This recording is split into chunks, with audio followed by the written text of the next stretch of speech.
Brian Slattery tonight, the AMD New Zealand and Australian manager. Thank you so much for talking to us tonight, Brian.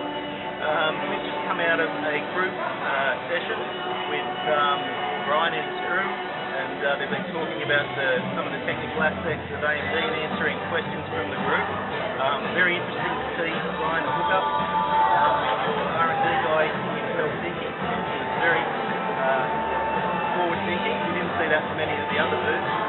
What I noticed there, Brian, was they were talking a lot about video processing. In fact, it probably was 60 or 70% of the discussion. Just something interesting. Now, this is followed AMD taking over the Radeon brand, the API platform.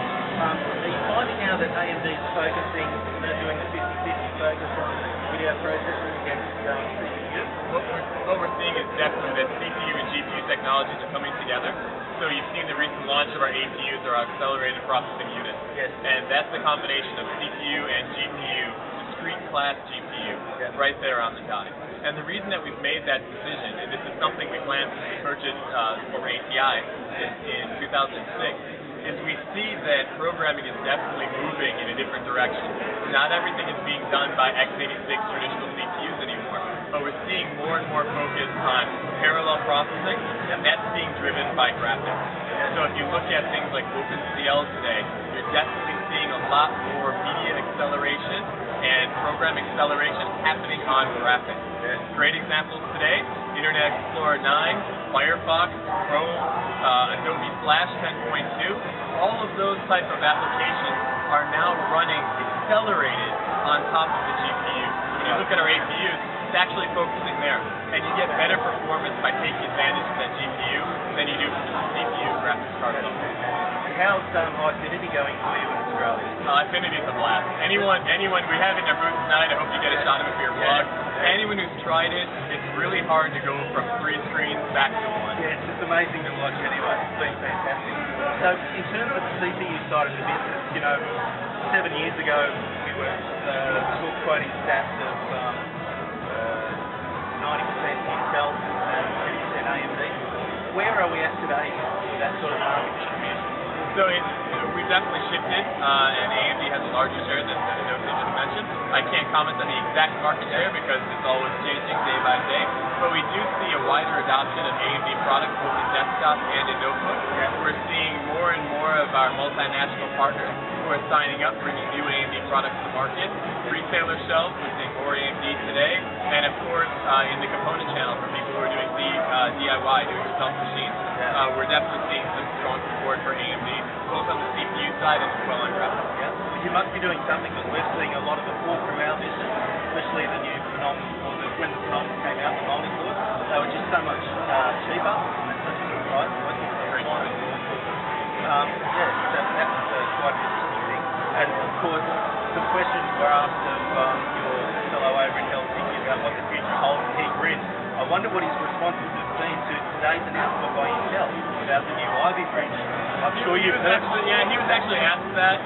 It's a brand new announcement today, so we can't really comment on future technologies. Also, can't really talk about things that we're potentially developing.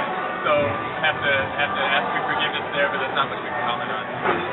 When he was asked about what the future holds, he had a very subtle tone of confidence in his voice. So I'm sure we'll think to combat that come through. Thank you very much, Brian. Thank you for your time, David. Appreciate it. Best time so far is 2 minutes and 12 seconds.